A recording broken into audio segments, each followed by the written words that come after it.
ये मुझे क्या क्या करना पड़ रहा है, ये तो मैं कभी नहीं की थी। ध्यान कहाँ रहता है तेरा? एक सिलेंडर ठीक से चेक करना नहीं आता। मैं चेक ही कर रही हूँ, आप क्यों चिल्ला रही हैं? मेरी कोई गलती नहीं है, अभी तक बनाया नहीं है। अपले कहाँ हैं? अब मैं इसे कैसे बनाऊंगी, मुझे तो ये आता भी नहीं है। सुबह का वक्त था। सूरज की हल्की किरणें घर के आंगन में फैल चुकी थीं, लेकिन आज इस घर की रसोई में अजीब सी खामोशी थी। चूल्हा बिल्कुल ठंडा पड़ा था और बर्तन वैसे ही खाली रखे थे जैसे किसी ने उन्हें छुआ ही ना हो। न चाय बनी थी, न नाश्ता तैयार था, और न ही किसी के चेहरे पर सुबह वाली ताजगी दिखाई दे रही थी। घर का माहौल भारी और तनाव से भरा हुआ था, क्योंकि आज बहू ने रसोई में कदम ही नहीं रखा था। माँ बार बार रसोई की तरफ देख रही थी और उसके चेहरे पर गुस्सा साफ झलक रहा था। उसे समझ नहीं आ रहा था कि आखिर आज बहू ने खाना क्यों नहीं बनाया। उसके लिए ये सिर्फ एक काम नहीं, बल्कि घर की जिम्मेदारी थी। अब धीरे धीरे ये खामोशी एक बड़े तूफान की शुरुआत बन रही थी, क्योंकि इस छोटे से मुद्दे के पीछे छिपा था सोच का टकराव, जो अब किसी भी पल बाहर आने वाला था। बहू धीरे धीरे गैस चूल्हे के पास जाती है और सिलेंडर को हिलाकर देखती है, लेकिन उसमें से सिर्फ खाली आवाज आती है। एक भी बूंद गैस बाकी नहीं थी। बहू झुंझलाते हुए पीछे हटती है और चेहरे पर साफ नखरे दिखाई देते हैं। वो आराम से काम करने वाली थी, तकलीफ उठाने की उसे आदत नहीं थी। तभी माँ गुस्से में बोल उठती है, अब तक खाना क्यों नहीं बना? बहू बिना झिझक जवाब देती है, माँ जी, गैस खत्म हो गई है, मैं बिना गैस के खाना नहीं बनाऊंगी। उसकी आवाज में जिद भी थी और थोड़ी सी लापरवाही भी। माँ का गुस्सा और बढ़ जाता है, अरे हमारे जमाने में तो बिना गैस के ही घर चलता था। तभी पीछे खड़ा 10 साल का बेटा अपने पिता की तरफ देखता है, जैसे पूछ रहा हो अब क्या होगा। रोहन के चेहरे पर चिंता साफ दिख रही थी। खर्चा, जिम्मेदारी और घर की हालत, सब कुछ उसके दिमाग में चल रहा था। बहू फिर कहती है, जब तक गैस नहीं आएगी खाना नहीं बनेगा। तभी एक पुरानी कहावत जैसे माहौल में गूंजती है, जहां चाह होती है वहां राह होती है। लेकिन अभी इस घर में चाह से ज्यादा जिद थी, और यही जिद अब एक बड़े फैसले की तरफ बढ़ रही थी। बहू की ये बात सुनकर माँ का गुस्सा अब अपने चरम पर पहुंच चुका था। उसे ये बिल्कुल बर्दाश्त नहीं हुआ कि सिर्फ गैस खत्म होने की वजह से घर में चूल्हा ठंडा रहे। उसके लिए खाना बनाना कोई सुविधा नहीं, बल्कि एक जिम्मेदारी थी। वो बिना कुछ कहे तेज कदमों से बाहर आंगन की तरफ जाती है, जहां उसका पुराना अनुभव और समझ काम आती है। वो एक टोकरी उठाती है और उसमें ताज़ा गोबर भरने लगती है। चेहरे पर गुस्सा भी था और एक अलग सा आत्मविश्वास भी, जैसे उसे पता हो कि घर कैसे चलाना है। कुछ ही पलों में वो टोकरी भरकर वापस रसोई की तरफ आती है। अंदर आते ही वो टोकरी को जोर से नीचे रखती है और बहू की तरफ देखते हुए कहती है, ले बहू, गैस नहीं है ना, तो इससे उपले बनाकर खाना बना। उसकी आवाज में चुनौती भी थी और तजुर्बे का घमंड भी। बहू ये देखकर एकदम चौंक जाती है। उसके लिए ये सब बिल्कुल नया और अजीब था। उसके चेहरे पर घबराहट साफ नजर आने लगती है। वो धीरे से पीछे हटती है और कहती है, माँ जी, ये मैं कैसे करूं? तभी माँ ताने भरे लहजे में बोलती है, ये देखो महारानी बहू, इसे जानती तक नहीं। घर चलाना है तो सब सीखना पड़ता है। माँ के कहने के बाद बहू मजबूरी में आंगन की तरफ बढ़ती है। उसके कदम धीमे थे और चेहरे पर साफ झिझक दिखाई दे रही थी। उसने कभी सोचा भी नहीं था कि उसे गोबर से उपले भी बनाना पड़ेगा। वो नीचे बैठती है और हिचकिचाते हुए गोबर को हाथ में उठाती है, लेकिन जैसे ही वो उसे छूती है उसका चेहरा सिकुड़ जाता है। उसे समझ ही नहीं आता कि इसे आकार कैसे देना है। वो कोशिश करती है, लेकिन उपला बार बार बिगड़ जाता है। हाथ गंदे हो जाते हैं और आत्मविश्वास टूटने लगता है। दूर खड़ी माँ उसे देख रही होती है और ताने भरे लहजे में बोलती है, अरे बहू, ये क्या कर रही हैं? ये कोई खेलने की चीज नहीं है। बहू हल्के गुस्से और बेबसी में जवाब देती है, माँ जी, मैंने कभी ये सब किया ही नहीं, मुझे नहीं आता। उसकी आवाज में चिढ़ भी थी और लाचारी भी। तभी पास खड़ा 10 साल का बच्चा अपने पिता की तरफ देखता है, जैसे पूछ रहा हो कि मम्मी को इतना परेशान क्यों होना पड़ रहा है। पिता चुपचाप सब देख रहा था। उसके मन में चिंता और सोच दोनों चल रही थी। लेकिन यह संघर्ष सिर्फ काम सीखने का नहीं था, बल्कि दो सोच के टकराव का था। बहू की ये हालत देखकर जहां एक तरफ वो खुद को संभालने की कोशिश कर रही थी, वहीं दूसरी तरफ माँ का गुस्सा अब पूरी तरह फूट पड़ा। उसे ये बिल्कुल पसंद नहीं आया कि बहू बार बार हार मान रही है। वो तेज आवाज में बोल उठती है, आजकल की बहुएं बस बोलना जानती है, काम कुछ नहीं आता। ये सुनते ही बहू का भी सब्र टूट जाता है। वो गुस्से में खड़ी हो जाती है और कहती है, तो आप ही बना लीजिए ना, आपको तो सब आता है। अब माहौल पूरी तरह गर्म हो चुका था। माँ को ये बात दिल पर लग जाती है और वो जवाब देती है, हमने इसी तरह पूरे घर को संभाला है, बिना किसी शिकायत के। बहू भी पीछे हटने वालों में से नहीं थी। वो चिढ़कर बोलती है, पर मैं नहीं रह सकती ऐसे। ना ये धुआं सहा जाता है, ना ये गंदगी। उसकी आवाज में चिढ़ साफ झलक रहा था। तभी पास खड़ा छोटा बच्चा डर जाता है और अपने पिता का हाथ पकड़ लेता है। पिता ये सब देख रहा था, लेकिन अंदर ही अंदर टूट रहा था, क्योंकि एक तरफ माँ थी और दूसरी तरफ पत्नी, और दोनों के बीच फंसा हुआ था वो। तभी बहू आखिरी बार साफ शब्दों में कहती है, अगर गैस नहीं आई तो मैं खाना नहीं बनाऊंगी, बस। उस पल जैसे समय थम सा गया। घर में हुए उस बड़े झगड़े के बाद चारों तरफ सन्नाटा छा गया था। ना कोई कुछ बोल रहा था, ना ही कोई किसी की तरफ देख रहा था। बहू एक तरफ गुस्से में बैठी थी, माँ दूसरी तरफ नाराज थी, और बीच में खड़ा था रोहन, इस घर का बेटा, पति और पिता, जिसके कंधों पर पूरे घर की जिम्मेदारी थी। वो चुपचाप सब देख रहा था, लेकिन उसके अंदर बहुत कुछ चल रहा था। खर्चे की चिंता, घर की हालत और परिवार का टूटता संतुलन। रोवन अब उठता है, खामोशी से खाली गैस सिलेंडर उठाता है। उसकी आवाज पूरे घर में गूंजती है। बहू हल्के ताने में बोलती है, आज ही लेकर आइएगा, नहीं तो खाना नहीं बनेगा। दोनों तरफ से दबाव था, लेकिन उसने कुछ नहीं कहा, बस एक गहरी सांस ली और मन ही मन ठान लिया। घर की उम्मीद लेकर वो गैस एजेंसी पहुंचता है, लेकिन वहां का नजारा देखकर उसके कदम वहीं थम जाते हैं। लंबी लाइन, हर आदमी हाथ में सिलेंडर लिए खड़ा था, जैसे हर घर की वही कहानी हो। वो भी चुपचाप जाकर लाइन में खड़ा हो जाता है।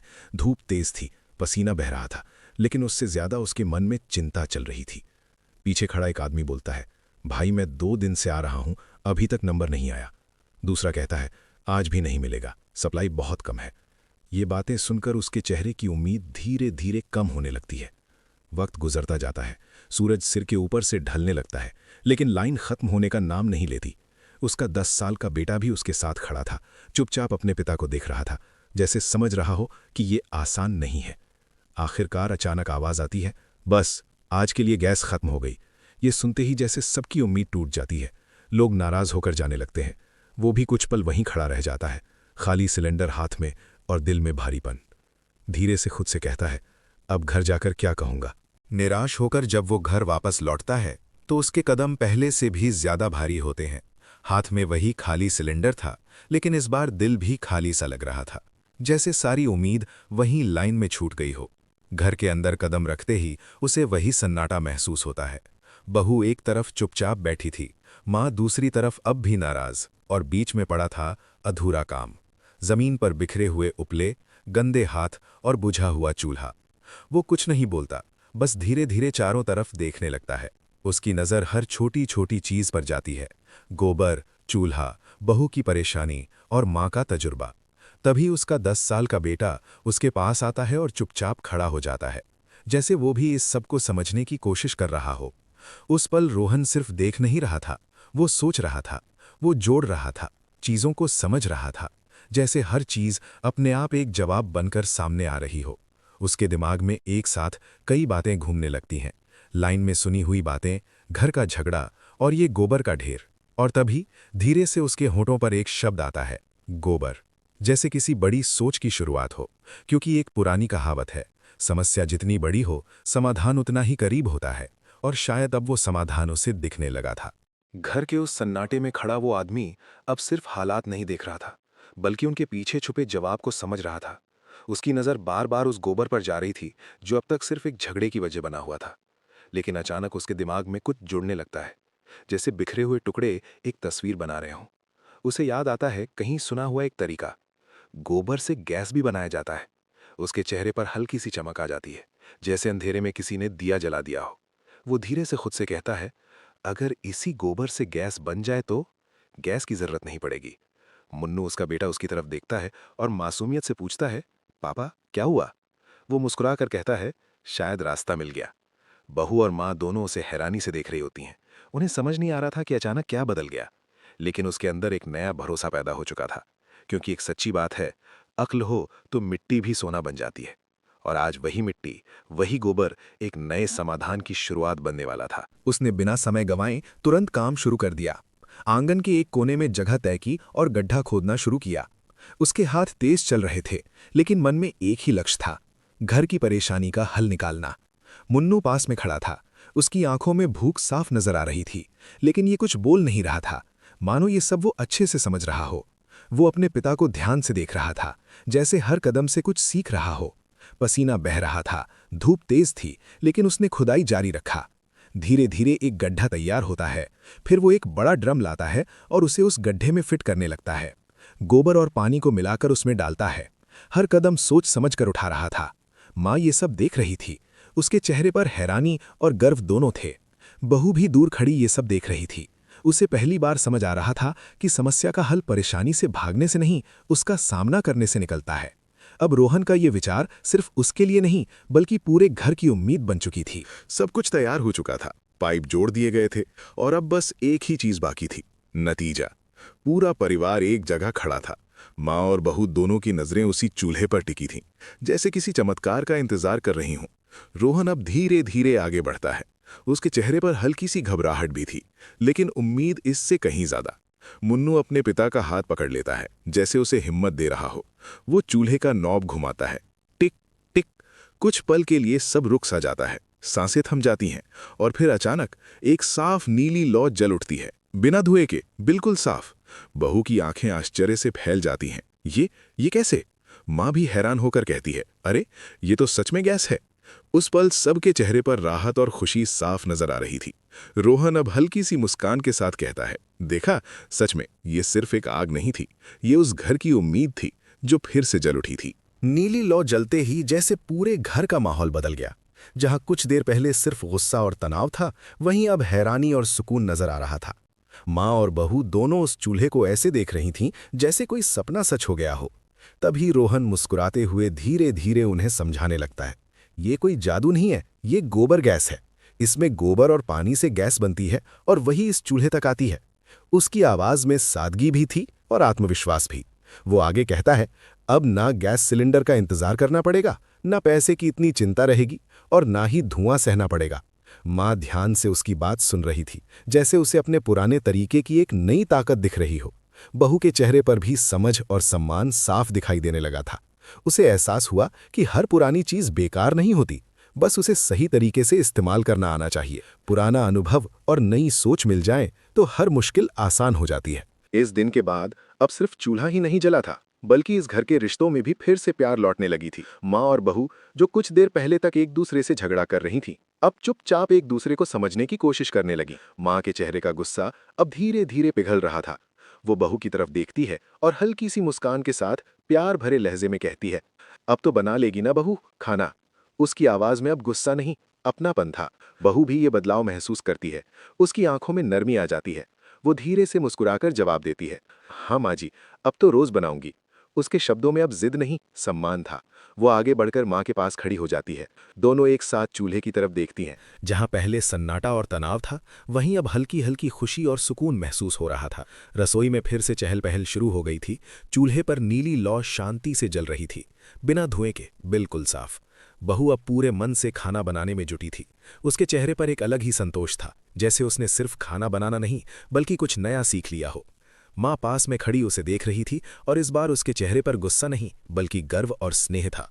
वो हल्के से मुस्कुराकर कहती है, देखा बहू, जब समझदारी से काम लिया जाए तो हर रास्ता आसान हो जाता है। बहू भी मुस्कुराते हुए जवाब देती है, सही कहा माँ जी, बस सोच सही होनी चाहिए। तभी पास बैठा उसका छोटा बेटा खुशी से बोल उठता है, आज का खाना सबसे अच्छा बना है। और ये सुनकर सबके चेहरे पर हंसी आ जाती है। आंगन में बना वो छोटा सा बायोगैस सिस्टम अब रोज का सहारा बन चुका था। न गैस की चिंता रही, न लाइन में खड़े होने की परेशानी। बहू और माँ अब मिलकर काम करने लगी। कभी गोबर डालना हो या खाना बनाना, दोनों साथ होती थीं। और यही साथ इस घर की असली ताकत बन गया था। पति के चेहरे पर भी अब सुकून दिखाई दे रहा था, क्योंकि उसने सिर्फ एक समस्या का हल नहीं निकाला था, बल्कि अपने परिवार को जोड़ दिया था। इस दिन सभी लोग अच्छे से खाना खाते हैं। और अब एक गहरी सच्चाई इस कहानी को पूरा करती है।